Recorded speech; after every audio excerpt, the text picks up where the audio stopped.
Got one last thing to do. Let's get this going. Here's your weekend in sports in 30 seconds. All right, I got to do this in 30. Let me not get too wordy.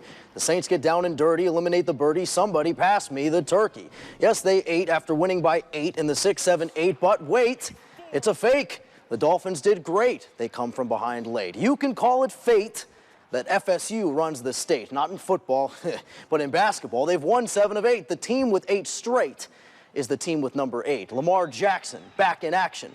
The picture's worth 1,000 words.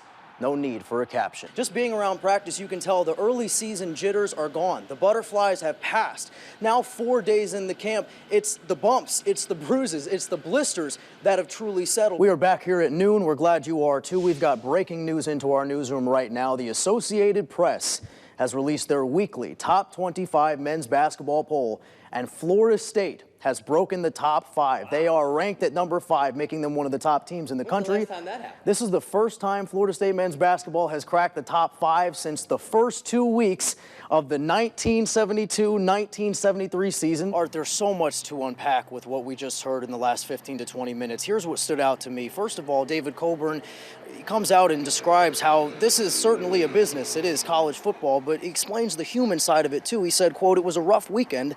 I had to fire a friend yesterday. I talked to the players. They were surprised and disappointed." And as to why he and President Thrasher and those involved in authority did not want to wait so much, they said, frankly, 6-6 is not good enough, and we did not want to wait to make a decision. He said that no buyout had been finalized at this time. They are still in discussions with Willie Taggart over all of this, but that the figure that they're looking for is around $18 million.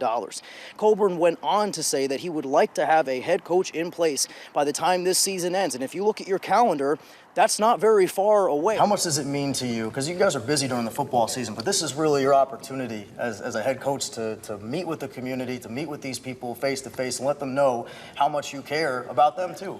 Well, this is what makes FAMU special. Obviously, without the fans, there is no FAMU football. You put it perfectly that this year was a bit of a disappointment. There were so many little moments that went wrong for Florida State during this season that if they just went right, this year looks a lot different. When we look ahead to next year, Mike Norvell in as the new head football coach. Florida State, to you, has a successful season next year if they do what? Wow, we're just minutes away now. We are just minutes away now, and I'm just minutes away from eating this entire pretzel by myself, but I got it for the table. This is Big Daddy pretzel, and there's only about half of it left, so imagine this entire pretzel. This is what people are dealing with. If you couldn't go to the basketball game in Anaheim, this is what you're dealing with right here. This is pretty good here at Township and here in College Town. I'm here with my buddy Chris, who is a senior at Florida State University. Now, Chris, I understand that you're very excited for this game, but for you, how much does it mean that this team is so good and in the Sweet 16 and has a chance to make it all the way into your senior year? Well, Michael Hudak live in the newsroom now to break this all down for us. So, Michael, what is Coach Taggart saying about this, and what's the next step for Florida State? Well, the bottom line is that when Willie Taggart got to Florida State, he inherited a national championship program. There is no question. But he also inherited a mediocre football team at the time. And when it comes down to it, to the leaders of the Florida State athletic program, its boosters, and ultimately this fan base, Taggart was not doing enough, and he was not doing enough fast enough. The bottom line is a 9-12 record did not cut it. An 0-5 record against Florida, Miami, and Clemson, and losing to them by a combined 143 points did not cut it. And a 1-7 road record and a seemingly undisciplined team did not cut it. Much will be said, of course, over the coming days and weeks. But just remember, FSU is 4-5 right now. They're not winless. They're not even officially out of postseason contention. So how will this program respond? How will these players band together in a time of struggle? Questions that we will begin to find the answers to starting this Saturday when the Seminoles travel to Boston College for a noon kick. We'll continue to have much more coverage on air and online at WCTV.tv throughout the day. There's a reason why some of us are absolutely exhausted this morning. And no, it's not because the gas station ran out of coffee and you don't have money for the vending machine. It's because there was a perfect season on the line, the 2020 College Football National Championship game. We've all had nights in New Orleans that we'd like to forget. This one was a night that both teams will never forget. President Trump and Melania Trump, the First Lady, in the building for the game, but they had no impact on the final result. These guys had an impact on the final result. The Tigers versus the Tigers. There'll be one winner at the end of the game. Spoiler alert, it's the Tigers. Trevor Lawrence He says, I want it to be my Tigers. Lou Williams had 27 points off the bench. Off the bench. He gives LA the lead. Jason Tatum apparently didn't like that very much. Hits him with the step back, and we love free stuff, so we love free basketball. Patrick Beverley, he's a bad man. Give this guy some credit, but who's even badder? Kawhi Leonard, the NBA Finals MVP. The claw saves the day. Literally, his finger saves the day. Clippers win by 3. It is time for the Hudak highlight. We have not, and we will likely never see another athlete like Serena Williams. The New York Yankees have won 27 championships as a team. Williams has won 23 championships by herself. It might seem like a playground rule, but just because someone apologizes does not make things okay. At least that's how Major League Baseball is reacting in the wake of the Astros cheating scandal that has taken the sports world by storm. In today's Hudak highlight, I want to point out how rare it truly is that we are seeing the biggest stars in the entire sport come out publicly and decry the Astros organization from top to bottom, not only for 3 years of systemic cheating, but for a poorly executed apology that they had 3 months to prepare for. How remarkable it is that that man, Commissioner Rob Manfred, just called the World Series championship trophy a piece of metal when the trophy is named after him. As Super Bowl 54 in Miami approaches, there's only one thing that's for certain. Nothing is certain. Seriously, anyone who tells you they know what's going to happen in this game does not. All year, San Francisco has been a one-sided symbol of solidarity. They were the last undefeated team standing, won each of their postseason games by 17 points, and their starting quarterback has completed less postseason passes than the legal age to buy tobacco in the state of Florida. The Kansas City Chiefs are irregular regularly. They lost in the regular season to both of the teams that they eventually beat in the playoffs. They were the 4th worst against the run this year. Then they held the NFL's leading rusher to 69 yards last week. This game is literally a toss-up. So today, I'm going to decide my pick with a toss-up. Heads, Chiefs, they're the home team. Tails, 49ers, they are the road team. The Kansas City Chiefs are going to win Super Bowl 54. Now it's your turn. We want to know in today's poll, who do you think will win Super Bowl 54? The option. I wanted to know, after the Warriors take Game 2, who do you think will win the NBA Finals now? And the survey says, yeah, they're still going to take the Golden State Warriors. Denise, you were talking about how Toronto was the underdog. It just seemed after Game 1 when Toronto came out of nowhere and the Warriors were without Durant and DeMarcus Cousins, and Drake is cheering on the sideline. It looked like Toronto might have really taken control of the series, and they did. You may think that your individual effort cannot make a difference in this world, that no matter how hard one person tries with their money, their vote, or simply their heart, there's just no way that the acts of one can impact the bottom line. Well, I'm here to tell you, as I hope every single Good Morning Social does, think again.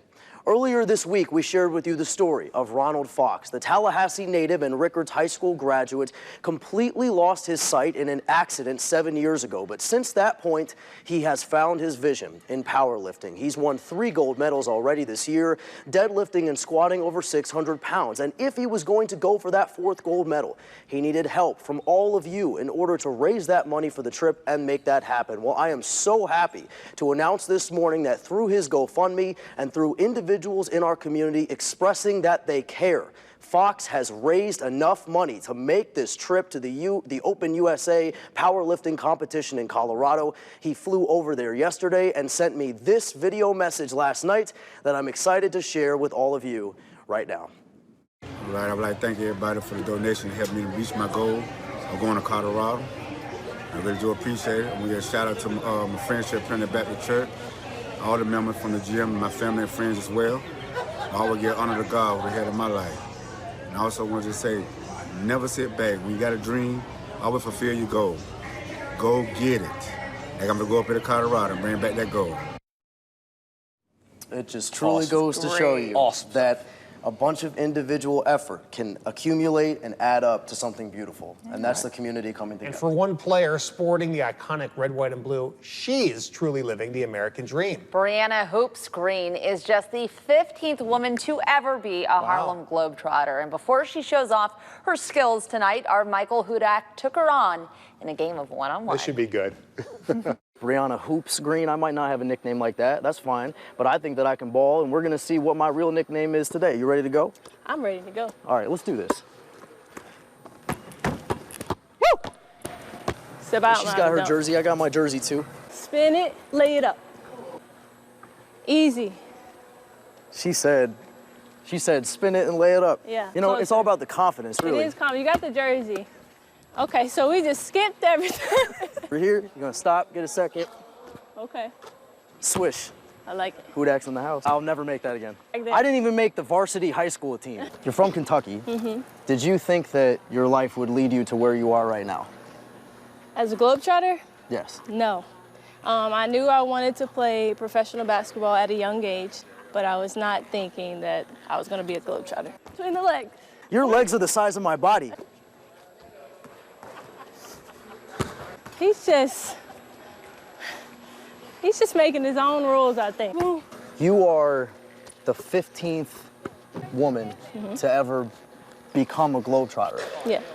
How much do you think about that when you step out onto the court? How much confidence does that instill in you? And how do you try to protrude that onto younger people, especially young girls that, you know, are interested in this game but just don't know how to get their foot in that way? I've always been comfortable playing with and against guys, so I'm actually feel comfortable. I'm in my element, and I just try to continue to pave the way for women and just let them know that girls can do anything that the guys can do, if not better. F-L-O-R-I-D-A. What do you know about this, Kentucky? I don't know anything about it. Oh! You got that on camera. What? Okay. I wasn't expecting it. Neither was I. This fight. Oh, I was. I'll never make that shot again in my life. Stretch though. Oh, all right. Is that game point right here? Yeah, all I got to do is make it. Good game, good game. December 9th, the Globetrotters, you're going to want to check them out. We'll have it all covered on WCTV. He was just a little off on that last one. Nah, you know what? Hudak had more game than I expected. This weekend, a bunch of 8-year-olds brought an 8-letter word to life.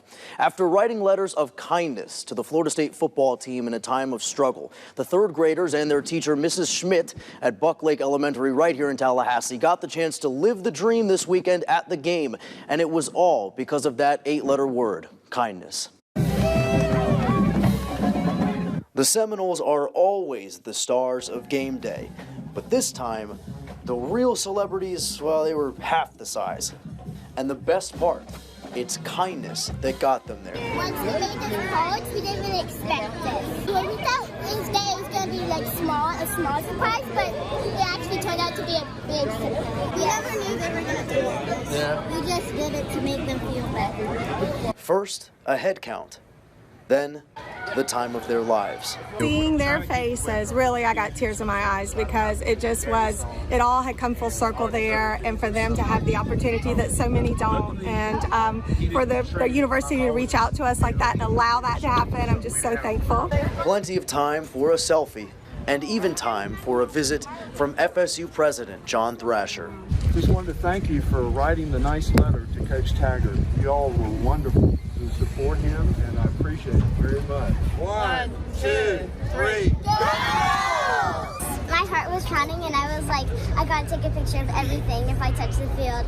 I thought that it was such an honor that doing something kind just got us this far, and letting us touch the field is a big honor. So you were the one that had your hands on your face in the videos. Let's do the face. That's how we're feeling. When you were next to the football players, did you feel small? Yes. I felt like an ant.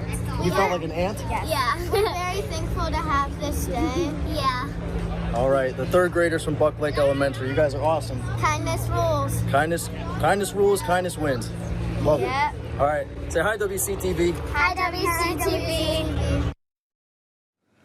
And yeah, it was great stuff. And I mentioned it in the 5 o'clock hour, but like I said, I've covered Florida State football for going on 5 or 6 years now, and I've seen a lot of people walk on that field. Never seen anyone as happy as those kids, which just brings a smile to your face. One of your most memorable stories, I think. I love it. Those little kids, they were pretty cute. They were adorable. And it's all just because of an act of kindness. And shout out to their teacher and all of the parents and the community supporting them.